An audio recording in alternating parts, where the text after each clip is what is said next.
हाँ तो नमस्कार बच्चों, स्वागत है आप सभी का एक बार फिर सुबोध ऑनलाइन क्लासेस पर में।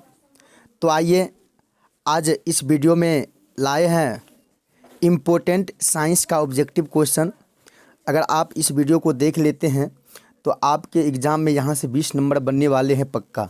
ठीक, 20 ऑब्जेक्टिव क्वेश्चन लाए हैं छांट करके।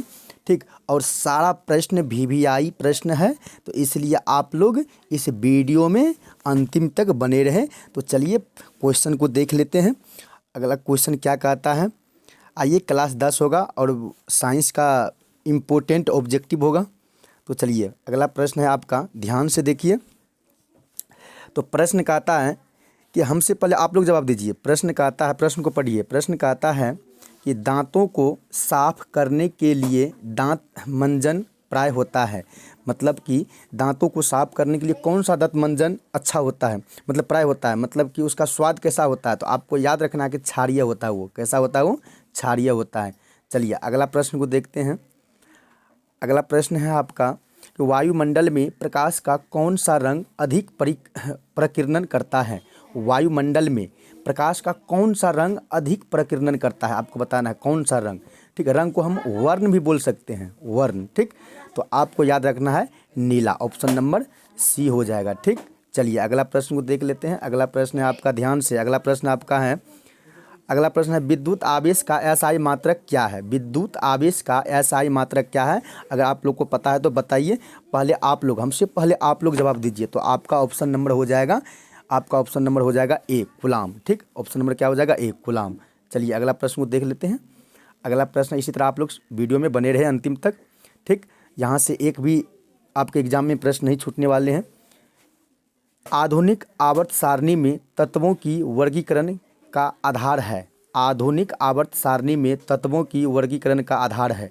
ठीक, तो आपको बताना है। तो आपको याद रखना किस आधार पे आवर्त सारणी सजाया हुआ है। तो आपको याद रखना है ऑप्शन नंबर ए हो जाएगा, यानी कि परमाणु संख्या पे। ठीक, तो चलिए आपका ऑप्शन नंबर ए हो जाएगा। ठीक, इस चैनल के माध्यम से जो भी क्वेश्चन बताया जाएगा एक भी प्रश्न का क्वेश्चन गलत नहीं होगा, एकदम सटीक बताया जाएगा। ठीक, इसलिए अपने दोस्तों में भी इस वीडियो को शेयर कीजिए ताकि वो भी अच्छा से तैयारी कर सके। अगला क्वेश्चन पढ़िए और जवाब दीजिए। आप लोग जल्दी फटाफट पढ़िए। क्या कहा गया है कि निम्नलिखित में कौन सा अवशोषी अंग मानव में पाया जाता है। निम्नलिखित में कौन सा अवशोषी अंग मानव में पाया जाता है? तो आपको याद रखना है ऑप्शन नंबर आपका हो जाएगा, ऑप्शन नंबर आपका हो जाएगा डी। ठीक, अपेंडिक्स। ऑप्शन नंबर क्या हो जाएगा? डी। आप देख सकते हैं ऑप्शन नंबर डी। चलिए अगला प्रश्न को देख लेते हैं। अगला प्रश्न आपका है, ध्यान से। अगला प्रश्न है कि खाद्य पदार्थ के डिब्बों पर जिंक की बजाय 3, यहाँ पे 3 होगा, सॉरी यहाँ पे 3 होना चाहिए, 3 का लेप होता है, क्यों? तो आपको याद रखना ऑप्शन नंबर आपका हो जाएगा सी। ऑप्शन नंबर हो जाएगा आपका सी हो जाएगा, यानी कि 3 की अपेक्षा जिंक अधिक अभिक्रियाशील है, इसलिए। ठीक, चलिए अगला प्रश्न को देख लेते हैं। अगला प्रश्न है आपका, एकदम ध्यान से पढ़िए प्रश्न को। प्रश्न कहता है, बहुत ही अच्छा प्रश्न है। प्रश्न कहता है कि कार्बन की संयोजकता होती है, यानी कि कार्बन की कितनी संयोजकता होती है। तो आपको याद रखना option number A, option number A 4 होती है। चलिए अगला प्रश्न को देख लेते हैं। अगला प्रश्न है, अगला प्रश्न आपका है कि सभी हरे पौधे होते हैं, यानी कि सभी हरे पौधे क्या कहलाते हैं।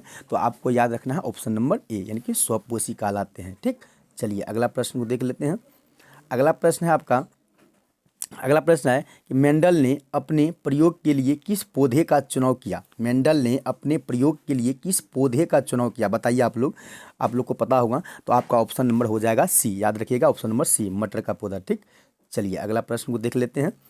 अगला प्रश्न है आपका, अगला प्रश्न कहता है किस लेंस की क्षमता -2D है तो इसकी फोकस दूरी होगी। किस लेंस की क्षमता -2D है तो इसकी फोकस दूरी क्या होगी।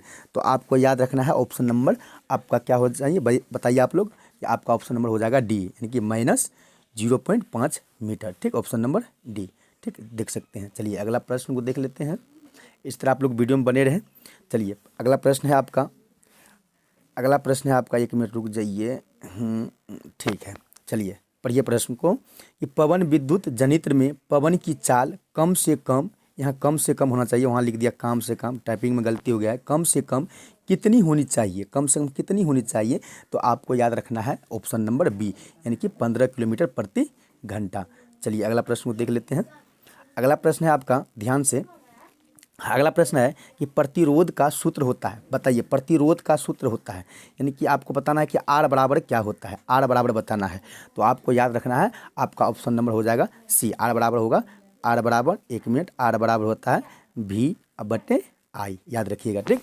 चलिए अगला प्रश्न है आपका, अगला प्रश्न कहता है कि कौन सा दर्पण आमतौर पर वाहनों में पीछे देखने के लिए उपयोग किया जाता है। कौन सा दर्पण आमतौर पर वाहनों में पीछे, यानी कि पीछे देखने के लिए प्रयोग किया जाता है, तो आपको याद रखना है ऑप्शन नंबर बी, उत्तल दर्पण। कौन सा दर्पण होता है, उत्तल दर्पण, याद रखना है ऑप्शन नंबर बी। चलिए अगला प्रश्न है आपका, अगला प्रश्न है कि थायराइड ग्रंथि से कौन सा हार्मोन निकलता है, ठीक। थायराइड ग्रंथि से कौन सा हार्मोन निकलता है, तो आपको याद रखना है ऑप्शन नंबर बी हो जाएगा थायरोक्सिन। कौन सा निकलता है, थायरोक्सिन, ठीक, याद रखिएगा ऑप्शन नंबर बी। चलिए अगला प्रश्न को देख लेते हैं।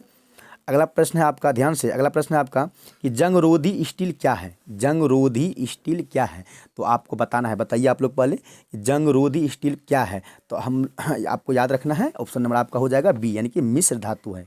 क्या है ये, मिश्र धातु है।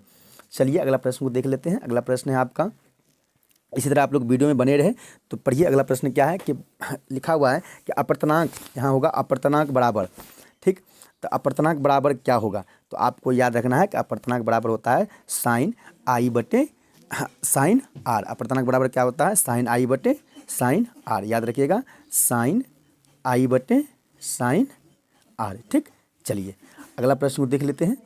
अगला प्रश्न है आपका, ध्यान से, अगला प्रश्न कहता है कि सबसे अधिक विद्युत ऋणात्मक तत्व है, सबसे अधिक विद्युत ऋणात्मक तत्व है, तो आपको बताना है ऑप्शन नंबर आपका हो जाएगा बी, यानी कि एफ है, ठीक, एफ है, ऑप्शन नंबर बी हो जाएगा। तो चलिए अगला प्रश्न को देख लेते हैं। अगला प्रश्न है आपका कि कायोलाइट किस धातु का आयसक है, कायोलाइट किस धातु का आयसक है, तो आपको याद रखना है ऑप्शन नंबर सी, यानी कि एल्युमिनियम का। क्या हो जाएगा, एल्युमिनियम का।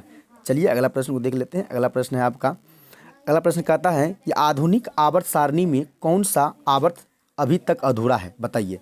ये आधुनिक आवर्त सारणी में आप लोग पढ़े हैं ना, आधुनिक आवर्त सारणी, ठीक, या ऑफलाइन पढ़े होंगे या ऑनलाइन पढ़े होंगे ना, तो बताइए आप लोग कि आधुनिक आवर्त सारणी में कौन सा आवर्त अभी तक अधूरा है, अभी तक वो पूरा नहीं हुआ है, तो आपको याद रखना ऑप्शन नंबर आपका हो जाएगा डी, यानी कि 7वां आवर्त, ठीक।